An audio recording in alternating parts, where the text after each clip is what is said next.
आणि आणखी एक अपडेट हाती येते 39 आमदारांच्या निलंबनाची शिवसेनेने याचिका दाखल केली आहे। व्हीप विरोधात मतदान केल्यामुळे निलंबनाची मागणी सेनेने केली आहे। विधानसभा अध्यक्षांकडे शिवसेनेने ही याचिका केली आहे। आपण जाणता की महामहिम राज्यपालांच्या आदेशानुसार आज एक खास अधिवेशन बोलवण्यात आलं आणि त्या अधिवेशनाच्या पूर्वी ज्या काही घटना घडल्या आहेत, मुख्यमंत्री पदाची शपथ असू द्या किंवा उपमुख्यमंत्री पदाची शपथ असू द्या, दुर्दैवानं महाराष्ट्रामध्ये सगळं असंवैधानिक काम सुरू आहे।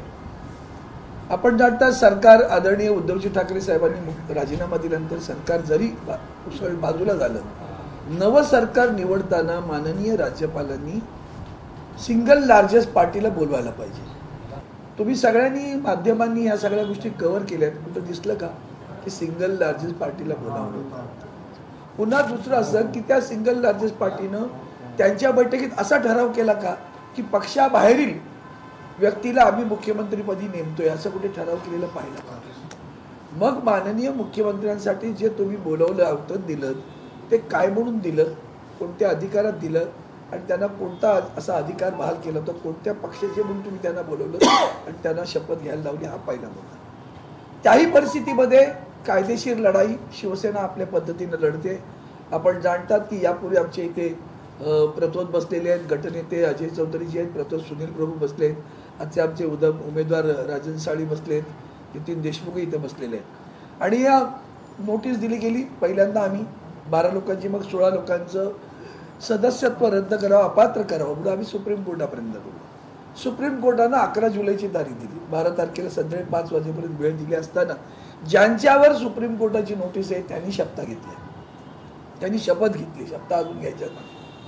मग हे कसं संविधानिक आहे आम्हाला कळत नाही आहे अजूनही म्हणत। आणि आज त्याच्यात पुन्हा त्यांनी आज अध्यक्षपदाची निवडणूक घेतली। आज अध्यक्षपदाच्या निवडणुकीच्या पूर्वी आमच्या प्रतोदांनी सगळ्यांना आपल्याला आमचे महाविकास आघाडीचे उमेदवार राजन प्रभाकर साळवी यांना मतदान करावं असा पक्षादेश जारी केला, व्हीप जारी केला। तो व्हीप जारी केल्यानंतर मतदान झालं, मतमोजणी झाली आणि आपण सगळ्यांनी पाहिलेलं आहे की शिवसेनेच्या 39 सदस्यांनी शिवसेनेचा पक्षादेश पाळला नाही आणि म्हणून आमचे गटनेते मतमोजणी करून निकाल जाहीर करण्याच्या दरम्यान स्वतः जाऊन आमच्या माननीय अध्यक्षांना भेटले, तत्कालीन पीठासीन उपाध्यक्षांना भेटले, त्यांना पत्र दिलं आणि की आम्ही हे 39 सदस्यांनी मतदान केलेलं नाही, त्यांच्यावर कारवाई करण्याची मागणी केली। आणि तदनुसार आता संध्याकाळी आम्ही या 39 सदस्यांच्या विरोधात नवीन आलेल्या अध्यक्षांना जाऊन पेटिशन सादर केलेलं आहे की यांनी पक्षादेश पाळला नाही म्हणून यांना जो कलम आपलं परिशिष्ट 10 आहे आपल्या घटनेचं, त्याच्यातील कलम 2(1)(अ) यामधील ए मध्ये त्याचे 4 पॅराग्राफ आहेत, ते 4 पॅराग्राफला उल्लंघन होते आणि त्या उल्लंघनानुसार त्यांच्यावर कारवाई केली पाहिजे, त्यांना अपात्र केलं पाहिजे, अशा प्रकारची आम्ही नोटीस आज माननीय अध्यक्षांना दिलेली आहे। आणि ते काम करून आल्यानंतर आपल्याला हे सांगावं म्हणून आम्ही आज या ठिकाणी आपल्याला बोलवलं। आता ही नोटीस आज गेलेली आहे, आता त्याच्यावर नवीन अध्यक्ष काय कारवाई करतात ते पाहायचं आहे।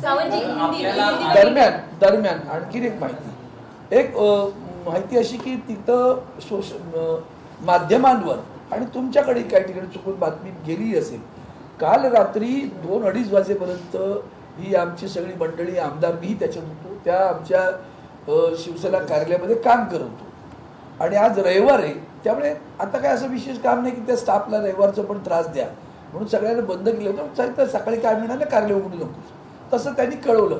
तिथं कुठेतरी एक बोर्ड लावून टाकला, कायदा सुव्यवस्था वगैरे असं काहीतरी लिहिलं, म्हणजे अचंब वाटणार आहे। आमच्या सुनील प्रभूने आता त्यांना दटावलंय आणि म्हणून असे कुठलीही घटना घडलेली नाही।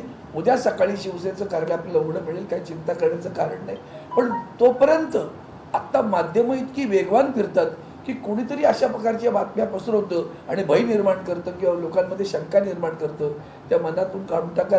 रविवारी असताना अधिवेशन होते, हे पण किती संविधानिक वगैरे ते तुम्ही ठरवा नंतर आता, पण तरी सुद्धा राज्याच्या या परिस्थितीत तत्काळ घ्यावं लागलं म्हणून घेतलं असेल तर ही जे काय आहे ते गैर आहे, चुकीचं आहे, अशा प्रकारची कुठली घटना घडलेली नाही। आणि म्हणून उद्याही ते कार्यालय तुम्हाला नेहमीप्रमाणे सोमवारी आमचा सगळा स्टाफही येईल आणि तिथे कार्यालय सुरू होईल. या सगळ्या संदर्भात जे आता तुमच्याकडे 17 लोक आहेत त्यांच्यावरती कारवाई मला वाटतं बरं झालं तुम्ही हा प्रश्न विचारला. ते मी काही घटना तज्ज्ञ नाही, पण तरी सुद्धा घटना तज्ज्ञांची आज तुम्ही पाहिलं असेल की लोकसभेचे सेक्रेटरी जनरल PDT आचारी त्यांचं लाईव्ह लॉमध्ये एक संबंध कथन आलेलं आहे आणि त्याच्याबद्दल त्यांनी स्पष्टपणे दिलेलं आहे which is the original party. Shiv Sena हा पक्ष रजिस्टर्ड आहे, त्या पक्षाला मान्यता आहे, त्या पक्षाचे सन्माननीय उद्धवजी ठाकरे साहेब शिवसेना पक्षप्रमुख आहेत, त्याला मान्यता आहे, त्या पक्षाचेच आदेश चालतात, कायद्याने आहेत आणि म्हणून हे जे काही कोणी येतं उद्या आणखी तुम्ही पत्रकार 10 जण यांना सांगितलं आमचा हा घटनेत आहे तर चालेल का? त्याला मान्यता आहे का? कोण तुम्ही? तेच जे अस्तित्व तुमचं मान्य नाही आणि म्हणून तो जो पुढचा विषय आहे त्या 2.1 जो परिशिष्ट 10 मधील परिशिष्ट 10 2.1a असं ते कलम आहे, त्या कलमातील 4 परिच्छेद वाचा आपण. माझी कळकळीची विनंती आहे. देशातील संविधानाला आता हे निव्वळ शिवसेनेपुरतं नाही, महाराष्ट्राच्या राजकारणापुरतंही नाही, याच्या पलीकडे देशाच्या संविधानाच्या मुळावरच घाव घातला जातो. त्यामुळे उभा देश या गोष्टीकडे पाहतोय की कशा पद्धतीने याचं व्हायोलेशन होतंय आणि त्यांनी जरीच काही म्हटलं त्यांना आदर. आता ते संरक्षण आहे त्या विधानमंडळाचं, त्यांनी स्वतः जर नेमलंय ते देतील, पण ते व्हॅलिड असायला पाहिजे. आपण निलंबनाची कारवाई पण त्यांनी जर उद्या म्हटले की या 17 लोकांवरती मी काय म्हणालो तुम्हाला परत, तुम्हाला मला वाटतं व्हॅलिड शब्द वापरण्यात कळला नसेल. तो त्याला तसा अधिकार आहे का कायद्यानं? मुळात त्यांना गटनेता म्हणून कायद्यानं मान्य आहे का? ते सातत्यानं लोकांपुढे भ्रम निर्माण करतात की आम्ही 2/3 आहेत. म्हणजे काय? पण नेमतो कोण गटनेता? तुम्ही बघा विधानसभेचे नियमावलीचं पुस्तक पहा, त्याच्यामध्ये चक्क आहे पक्षाचे प्रमुख ही गटनेत्याची नेमणूक करतात आणि मग पक्षाच्या प्रमुखांनी यांची नेमणूक केली. कालही त्यांनी आदरणीय उद्धवजींबद्दल काही उद्गार काढले की नाही ते आमचे नेतेच आहेत आजही. मग त्या नेत्यांनी दिलेला आदेश पाळायचा की नाही? तो आदेश पाळायचा असेल तर उत्तम उदाहरण त्यांच्याच समोर काल घडलं आहे की माननीय देवेंद्रजी फडणवीस सकाळी असं म्हणाले होते की मी या सरकारात सामील होणार नाही आणि 15-20 मिनिटामध्ये TV माध्यमांमध्ये तुम्ही दाखवलं की माननीय नड्डा इथं बोलतात आणि सांगतात की तुम्ही या पक्षामध्ये सरकारमध्ये सामील व्हा. त्यानंतर आदरणीय पंतप्रधानांचा त्यांना फोन आला असेल, तो फोन आले अशी माहिती आणि त्याच्यानंतर ते पक्षात सामील झाले. पण याचा अर्थ असा की पक्षादेश त्यांनी मानला आणि आमच्या लोकांनी पक्षादेश मानला की नाही हे महाराष्ट्राने ठरवायचं. राज्यपालांच्या 3 वेळा बैठका घेण्यात आल्या होत्या विधानसभा अध्यक्ष नेमणुकीवर महाविकास आघाडीने घेतल्या होत्या, त्यावेळी कुठली कारवाई झाली नाही. मात्र आज एका दिवसात विधानसभा अध्यक्षांची निवड झालेली आहे. कसं पाहता या राज्यसभा? असं आहे, बाहेर काय चालतं याला महत्व नाही. प्रत्यक्षात सभागृहात जेव्हा घटना घडते, बाहेर तुम्ही काही बोला म्हणून आम्ही कारवाई करतो. तरी एक उदाहरण देतो तुम्हाला. आमच्या राज्यसभेचे सभापती उपराष्ट्रपती व्यंकय्या नायडू आणि शरद यादव हे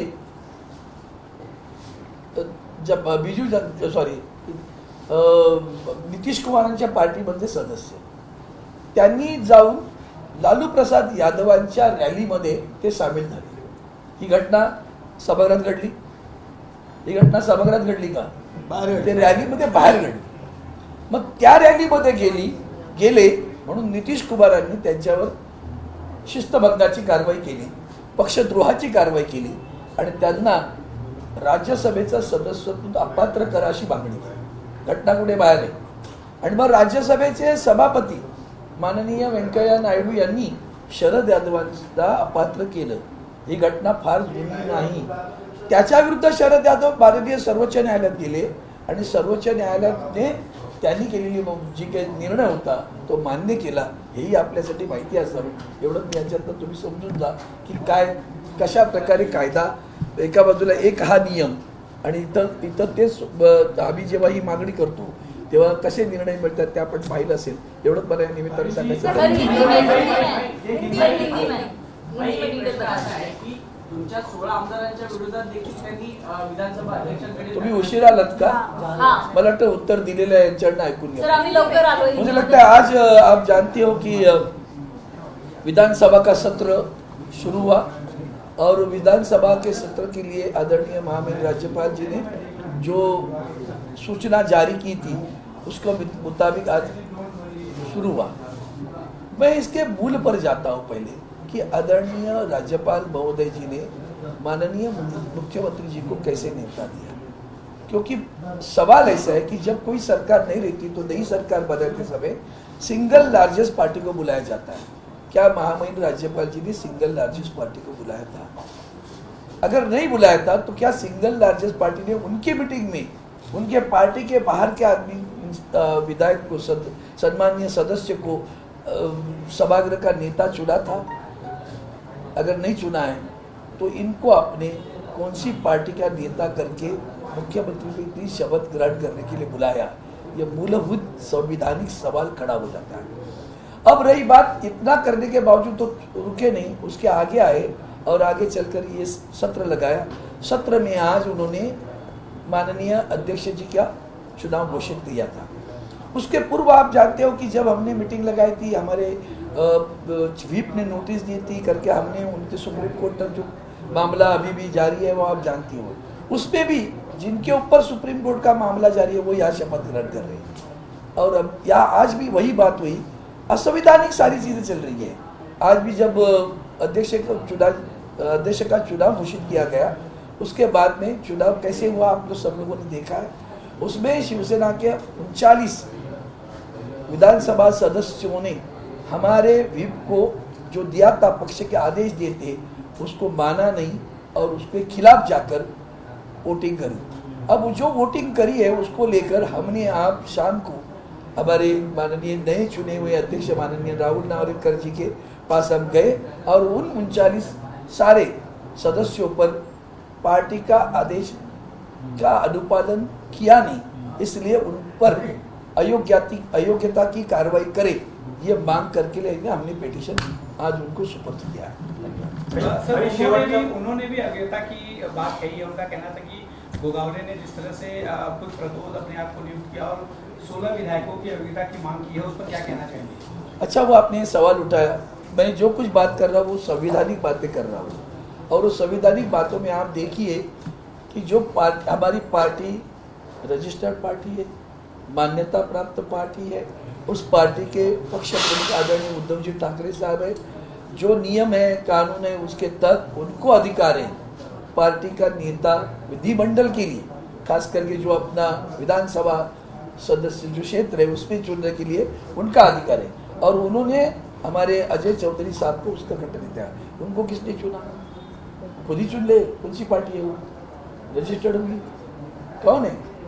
कैसे उसको लागू होगा कानून? आप आज देख लीजिए, लॉ लाइव करके एक खबर आती है, उसमें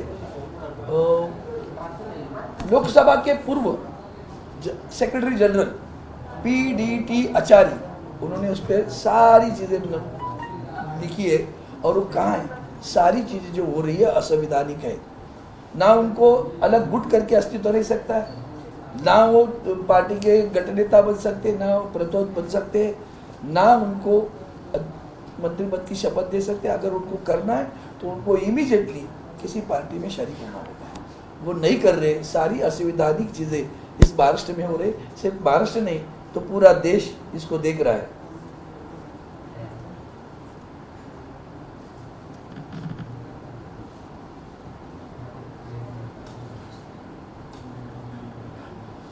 और इसलिए हमने आज वो दे दिया है कि सारे 39 हम जो आज जो उन्होंने वोट किए उस सभी 39 सदस्यों को अयोग्यता घोषित करें। इसलिए हमने आज वो मांग की। शाम को जाकर हमारे साथ में हमारे गठन नेता अजय चौधरी जी थे, राजन सारवी जी थे, हमारे व्हीप सुनील प्रभु साहब थे, नितिन देशमुख जी, मैं भी खुद उनके साथ गया था और हमने नए अध्यक्ष को उसकी अयोग्यता की मांग करी है। अध्यक्ष की तरफ से अगर इस फैसला नहीं लिया जाता है तो क्या आप कोर्ट जाएंगे? निश्चित रूप से अभी भी कोर्ट में मामला जारी है ना। अभी भी यहाँ इनके बाद देने के बाद इमीडिएट तुरंत कोर्ट क्या कहेगी? कोर्ट वही कहेगी जो अभी क्या कि माननीय अध्यक्ष को निर्णय दे दो। वो निर्णय नहीं लेता, उसके खिलाफ आने तो आ जाए तो चलती रहेगी। अभी ये कानूनन लड़ाई चलती रहेगी। लेकिन आज सबसे गंभीर बात यह है, यह सिर्फ शिवसेना का मामला नहीं है, न कि महाराष्ट्र राज्य का मामला है। ये संविधान पर हमला हो रहा है। और ये हमला जिस तरह से महाराष्ट्र में हुआ है, पूरे देश के अन्य राज्य भी इससे गंभीरता की नज़र से देख रहे हैं। और एक संवैधानिक ढांचा जो हिल रहा है, उसकी खास करके विशेषता से सभी लोग मिलकर सोच रहे, जब संविधान के ढांचा हिल रहा है और कोई हिला रहा है या उसको ठेस पहुंचा रहा है, तो उसके खिलाफ खड़े रहने की आवश्यकता है। भाई मेट्रोचं काम आता जलदगतीने सुरू होणार आहे। राज्याचा वाटा देखील शिंदे सरकार आता उचलणार आहे। शिवसेनेची काय कसला?